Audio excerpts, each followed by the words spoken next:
যথারীতি আবার দুখানা বাংলা সিনেমা এই 15 আগস্ট রিলিজ হয়ে মুখ থুবড়ে পড়েছে। বলা হচ্ছে এই দুখানা বাংলা সিনেমা ফ্লপ করার পিছনে আসলে না, এবার আর অন্য কোনো অজুহাত নয়, এবার সরাসরি দোষ চাপিয়ে দেওয়া হয়েছে আর.জি. কর কাণ্ডের ঘাড়ের উপর। মানুষ নাকি টালিগঞ্জ ফিল্ম ইন্ডাস্ট্রির উপর এতটাই বীতশ্রদ্ধ যে তারা এখন আর বাংলা সিনেমা দেখতে যাচ্ছে না, দেখতে যাবে না বলে ঠিক করেছে। তাদের প্রিয় তারকারা, বড় বড় স্টাররা তারা আর.জি. কর কাণ্ডে আন্দোলনে নামেনি, সাপোর্ট করেনি, তারা শাসকের ভয় লুকিয়েছিল। অভিযোগের শেষ নেই, এবং অভিযোগ যে খুব মিথ্যে এরকমটাও তো নয়। তাই এই দুটো ঘটনাকে বেশ সুন্দরভাবে মিলিয়ে দেওয়া যাচ্ছে। কিন্তু এই দুটো বাংলা সিনেমা আর.জি. কর কাণ্ডের জন্য রাগ করে মানুষ হলে গিয়ে দেখেনি, এই কথাটা বলার আগে ভেবে দেখুন তো এই দুটো সিনেমা যে রিলিজ করেছে এই খবরটা কতজন রাখতো। আমার কি সিঙ্গারা খাওয়া ঠিক হবে? মার্কেটিং টিম থেকে আরম্ভ করে প্রোডাকশন টিম অবধি সবার মনোভাবটা যেন এরকম যে একটা সিনেমা বানিয়ে ফেলেছি, এবার দর্শকদের দায়িত্ব হলে এসে সিনেমাটা দেখা। বড় জোর দর্শকদের কাছে অনুরোধ করা যে বাংলা সিনেমার পাশে এসে দাঁড়ান, হলে এসে সিনেমা দেখুন। কিন্তু খেয়াল করে দেখুন, সাম্প্রতিককালে যে কটা বাংলা সিনেমা সফল হয়েছে তার বেশিরভাগের ক্ষেত্রেই সেই সিনেমাটার মার্কেটিং ভালো হয়েছিল, সিনেমাটা নিয়ে লোকের মধ্যে আলোচনা হচ্ছিল আগে থেকেই। এখন মনে করুন একটা সিনেমা বানানো হলো, সিনেমাটা খুব ভালো, কিন্তু সেই সিনেমাটা রিলিজ করলো, লোকে জানতেই পারলো না যে সিনেমাটা এসেছে, বা লোকের এই আগ্রহটা বা কৌতূহলটা তৈরি হলো না যে এই সিনেমাটাতে কি আছে আমি হলে গিয়ে দেখব। তাই একটা ভালো সিনেমা হলে আসলো এবং নিঃশব্দে চলে গেল, এক সপ্তাহ বাদে কারোর কিচ্ছু এলো গেল না। পারিয়া সিনেমার নায়ক বিক্রম, তার সাথে আমার কথা হচ্ছিল যে পারিয়ার মতো একটা হিট সিনেমা দেওয়ার পর তার পরবর্তী যে সিনেমা সূর্য আসলো, সেই সিনেমাটা এসেছে হলে এটাই লোকে জানতো না। সূর্য ভালো সিনেমা ছিল কি খারাপ সিনেমা, রিমেক কি রিমেক নয়, এই প্রসঙ্গ তো পরে আসবে। আগে তো আমি জানবো সিনেমাটা রিলিজ করেছে, তারপর আমি যাবো কি যাবো না ডিসিশন নেব। আমি জানতেই পারলাম না। পাশাপাশি যেসব বাংলা সিনেমা হিট করে, মনে করুন দেবের প্রোডাকশন থেকে কোনো একটা সিনেমা আসছে, উইন্ডোজ প্রোডাকশনের কোনো একটা সিনেমা রিলিজ হতে চলেছে, অথবা এসভিএফ এর বড়সড় কোনো সিনেমা, হ্যাঁ প্রচার হয় কিছুটা হলেও, সেগুলোতে কিছু লোক অন্তত জানতে পারে, তবে সেই চিত্রও খুব একটা আশাবঞ্জক নয়। আমরা যখন অযোগ্য মুভি রিলিজ করেছিল হলে গিয়ে লোকের প্রতিক্রিয়া নিচ্ছিলাম। দেখতে এসেছেন আজকে? হ্যাঁ, আর বুমেরাং দেখবেন না? হ্যাঁ দেখবো, অবশ্যই দেখবো, সব দেখি। বহু দর্শক যারা হলে এসেছেন, অন্য সিনেমা দেখতে এসেছেন, তারা জানেনও না প্রসেনজিৎ ঋতুপর্ণা বাংলা সিনেমার এত বড় একটা হিট জুটি তাদের 50তম সিনেমায় রিলিজ হয়েছে। কি মনে হয় দোষটা কার? মনে করুন একটা সিনেমা রিলিজ হবে, প্রেসকে ডাকা হচ্ছে, বিভিন্ন মিডিয়াকে ডাকা হচ্ছে। কোন কোন মিডিয়াকে ডাকা হবে?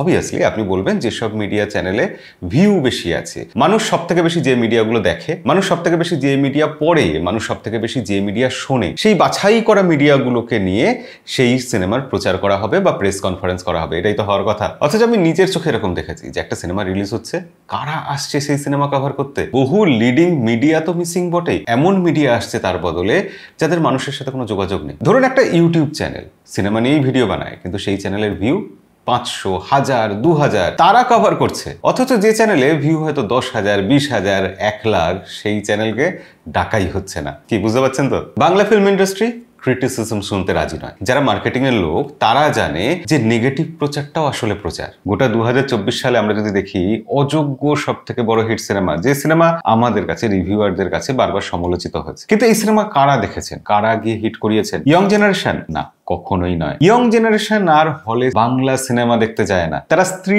2 দেখতে যায়। কারণ স্ত্রী 2 এর মতো সিনেমা 400 টাকা খরচা করে টিকিট কেটে হলে গিয়ে দেখলেও তাদের মনে হয় যে পয়সা উসুল হচ্ছে, কিন্তু সেখানে বাংলা সিনেমা 200 টাকা খরচা করে দেখলেও তাদের মনে হয় পুরো টাকাটাই নষ্ট হলো। ইয়ং জেনারেশন ফিল্ম ইন্ডাস্ট্রির সাথে নিজেদের কানেক্ট করতেই পারছে না, করবে কি করে? নতুন কোনো তারকা কই, নতুন কোনো মুখ কই, একদম ফ্রেশ কোনো হিরো বা হিরোইন উঠে আসছে কোথায়? যেরকম চ্যালেঞ্জের সময় দেব উঠে এসেছিলেন, সাথীর সময় জিৎ উঠে এসেছিলেন, চিরদিনই তুমি যে আমার থেকে প্রিয়াঙ্কা উঠে এসেছিলেন। বাই দ্য ওয়ে, এই সব সিনেমার যে নামগুলো বলছি এগুলো কিন্তু সবকটাই 20 বছর, 15 বছর, 12 বছর আগের সিনেমা। গত 12 বছরে এরকম একটাও সিনেমা বাংলা ফিল্ম ইন্ডাস্ট্রিতে আসেনি যেগুলো এরকম ম্যাসিভ হিট করেছে নতুন কোনো স্টারকে নিয়ে। বাংলা সিনেমার হল বন্ধ হয়ে যাচ্ছে, সিনেমা চলছে না। ব্যবসা করবে কোথা থেকে? বেশি টাকা লাগিয়ে বড় বাজেটের সিনেমা বানিয়ে লোককে একটা স্পেকটাকল কিছু দেখিয়ে কি করে হলে টেনে নিয়ে যাবে ফিল্ম ইন্ডাস্ট্রি? পরিচালকদের হাত পা মাথা পড়ে যাচ্ছে, তারা 10 দিনে 20 দিনে একটা সিনেমা শেষ করতে বাধ্য হচ্ছেন। কিন্তু এই যে কথাগুলো বলা হচ্ছে এর প্রত্যেকটা পয়েন্ট আসলে ফলাফল।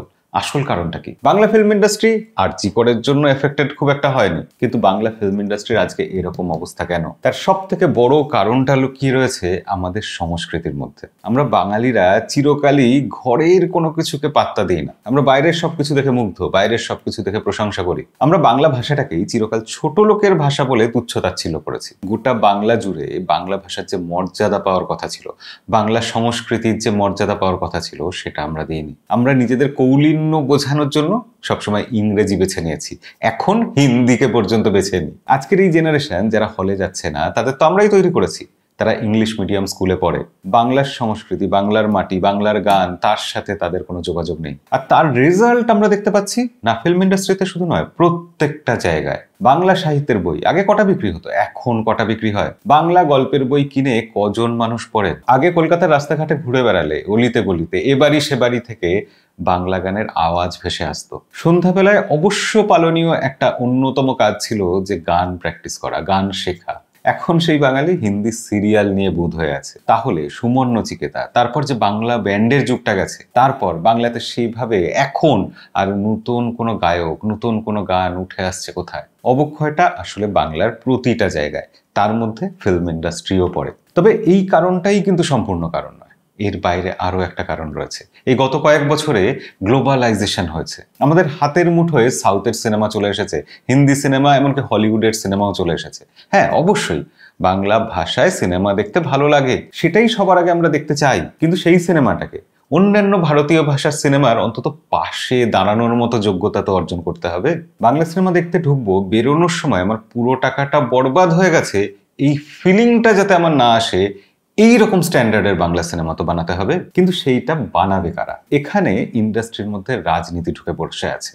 এক তো স্বজন পোষণ ছিলই, বরাবরই আছে, এখন হয়তো সেটা একটু বেড়েছে। ইন্ডাস্ট্রির মধ্যে রাজনীতি নিয়ে, ডিরেক্টরকে ব্যান করা নিয়ে যে প্রচন্ড একটা টানাপোড়েন হলো, সেখানে আমরা পরিষ্কার বুঝতে পারলাম স্বাধীনভাবে কেউ কাজ করবে, নতুন নতুন কলাকৌশলী উঠে আসবেন, এই সুযোগটা ক্রমশ সীমিত করে দেওয়া হয়েছে, এখন প্রায় নেই বললেই চলে। তাহলে আমরা ইন্ডাস্ট্রির যারা ধামা ধরা লোক, যারা একটা ক্লোজড গ্রুপের মধ্যে আছি, তারা ছাড়া আর কেউ কাজ করবে না, তাহলে নতুন আইডিয়া আসবে কোথা থেকে? নতুন এক্সপেরিমেন্ট হবে কি করে? হবে না, হচ্ছে না। আর তার জন্যই বাংলা ফিল্ম ইন্ডাস্ট্রি শেষ হয়ে যাচ্ছে, যার দায় কখনো বন্ধ হয়ে যাওয়া সিনেমা হলের ঘাড়ে পড়ছে, কখনো আরজিকর কাণ্ডের উপর পড়ছে, কখনো আমরা সরাসরি বলছি যে হিন্দি সিনেমায় এসে বাংলা সিনেমার হলগুলো দখল করে নিচ্ছে, তাই বাংলা সিনেমা টিকছে না। আমরা এই অজুহাত দিচ্ছি, আর এই অজুহাত দেওয়ার ফাঁকে আমরা খেয়ালও করছি না যে জাহাজটা কিন্তু ডুবে যাচ্ছে। আজকের ভিডিও এই অবধি। এই ব্যাপারে আপনার কি মতামত, আপনার কি চিন্তা ভাবনা, কমেন্টে দেখতে চাই। ভিডিও এখানেই শেষ করবো, দেখা হবে পরের ভিডিওতে। আজকের মতো বিদায়।